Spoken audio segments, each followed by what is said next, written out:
Estamos de vuelta aquí en Enclave Política a través de Telesur, la señal informativa de América Latina y el Caribe. Nos conectamos con Santiago de Chile y seguimos conversando con Magali Ávila, periodista y defensora de los derechos humanos. Magali, efectivamente esta etapa incluso ya surgen, hay una emergencia de figuras políticas que están pensando más en las presidenciales que lo que corresponde al 11 de abril, que es decir, la Convención Constitucional.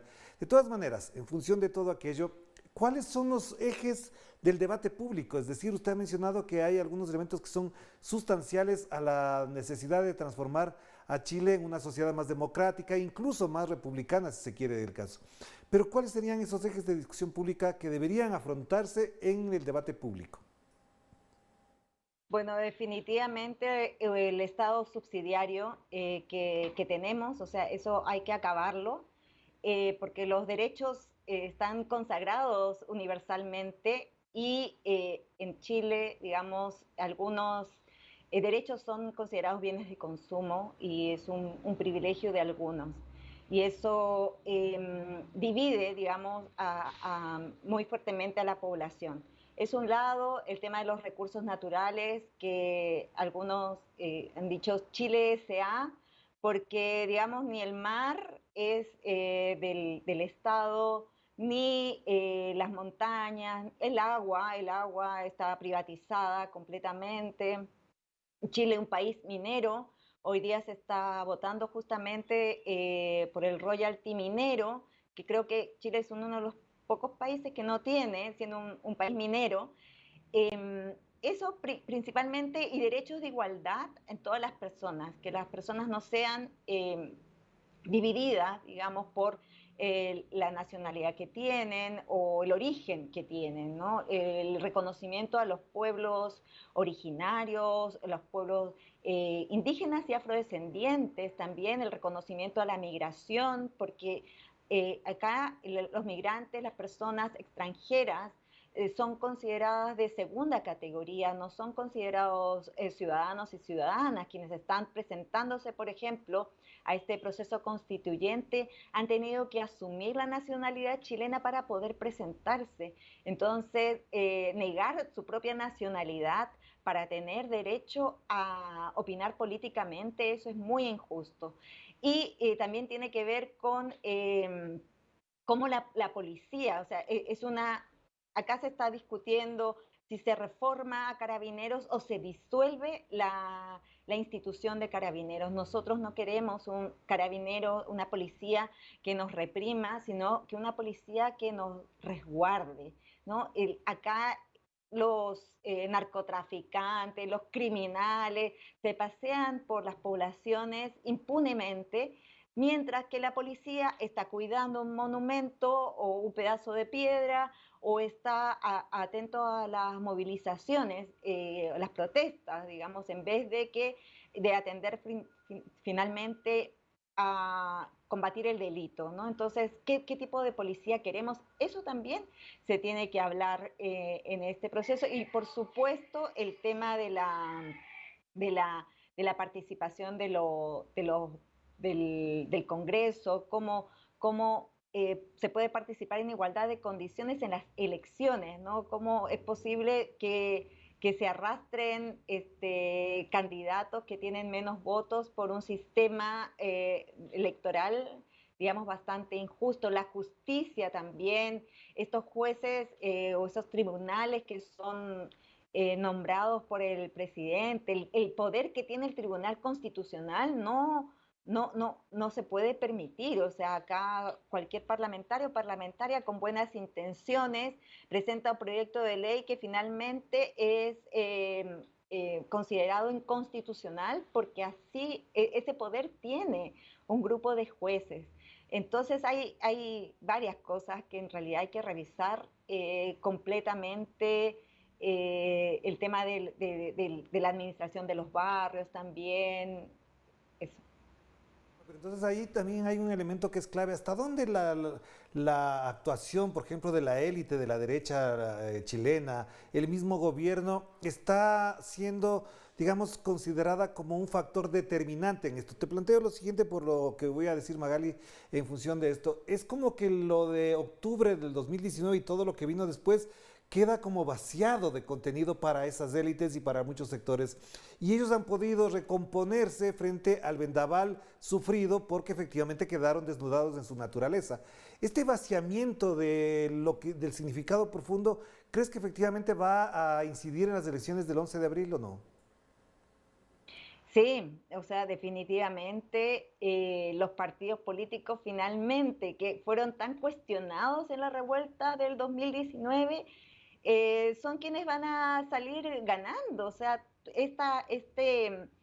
impugnación que se hicieron a los partidos que han gobernado todos estos años, a los políticos que están anclados en el Congreso hace 30 años, están nuevamente postulándose para redactar esta nueva constitución. ¿Qué nueva constitución va a salir escrita por los mismos de siempre? Entonces, lamentablemente, el acuerdo por la paz fue para salvar a Piñera, para salvar a esos políticos, partidos políticos que fueron impugnados. Eso fue una traición, eso es lo que hemos visto y claro, en este proceso constituyente, quienes tienen más posibilidades de salir electos, por lo que también mencionaba de la propaganda electoral y los recursos económicos también que tienen son los políticos, las políticas de partidos tradicionales que han gobernado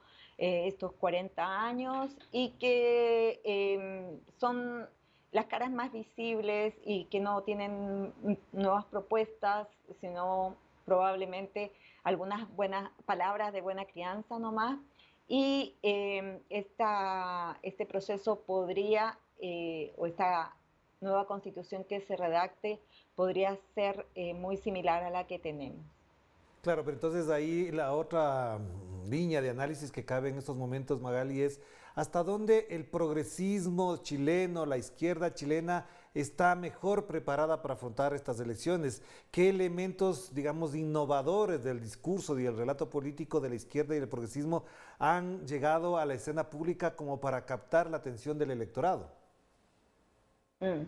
No han tenido mucha oportunidad en realidad las nuevas caras de poder presentar sus propuestas, hacer una campaña, distanciarse de los mismos de siempre.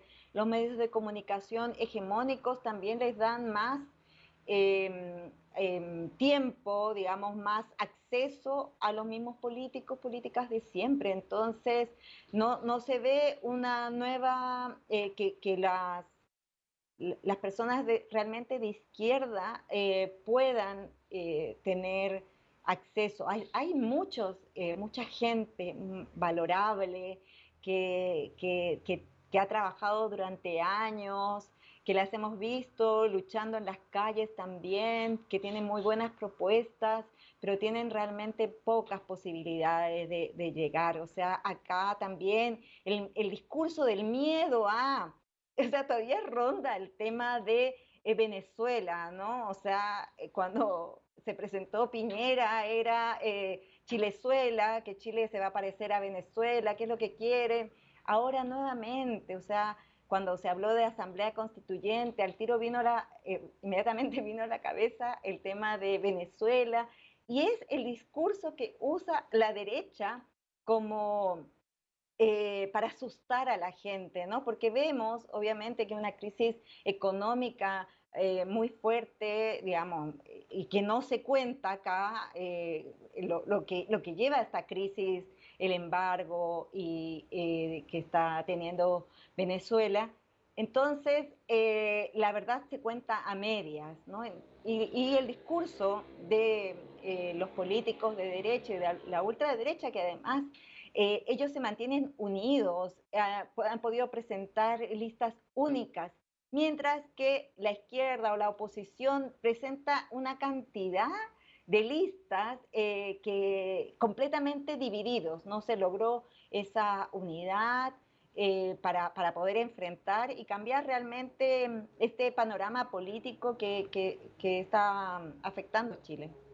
Claro, y una última pregunta, Magali, a propósito de lo que acabas de mencionar, también es cierto que esta discriminación, esta exclusión, también genera lo que efectivamente la derecha quiere, es decir, posicionar una sola corriente de opinión alrededor de la determinación que tomen los electores. Pero para cerrar entonces, ¿hasta dónde el debate público, digamos, insisto en este tema, va a presentar opciones de transformación real en Chile? Te veo desesperanzada, siento que no hay una posibilidad, que se ve que esto parecería casi imposible, una ilusión imposible. ¿Esto crees que es un proceso que va a tomar mucho más tiempo o serán las nuevas generaciones las que protestaron, los estudiantes que protestaron en octubre del 2019 los que tengan que asumir esta responsabilidad?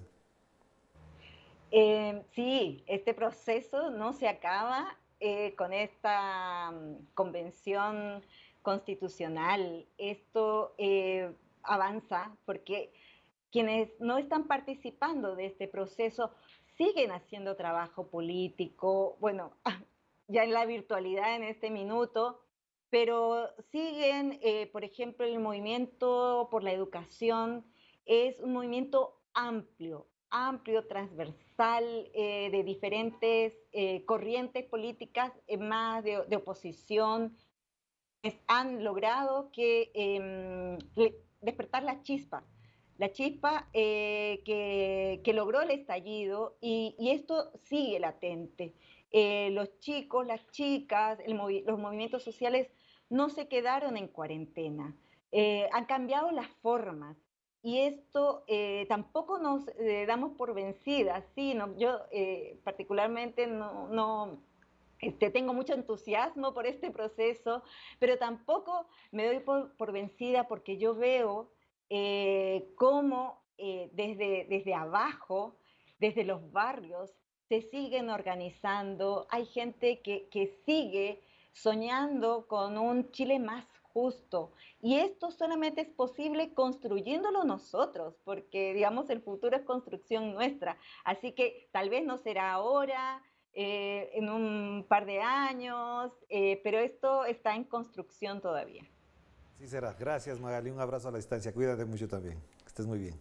Gracias, muchas gracias. Gracias a Magali Ávila, periodista y defensora de los derechos humanos, hablando sobre este tema fundamental y además de interés regional, porque lo que ocurrió en Chile en el año 2019 marcó también buena parte de la tendencia, tomando en cuenta, sin dejar de tomar en cuenta, perdón, lo ocurrido en octubre también en el Ecuador. Y obviamente estas elecciones del 11 de abril también estarán marcadas porque habrá elección presidencial en Ecuador, habrá elecciones presidenciales en Perú y también habrá segunda vuelta de gobernadores en Bolivia. Jornada muy interesante y fascinante para el análisis y también para el trabajo periodístico. De esto estaremos pendientes. Nos despedimos. Que la pasen bien. Chao, chao.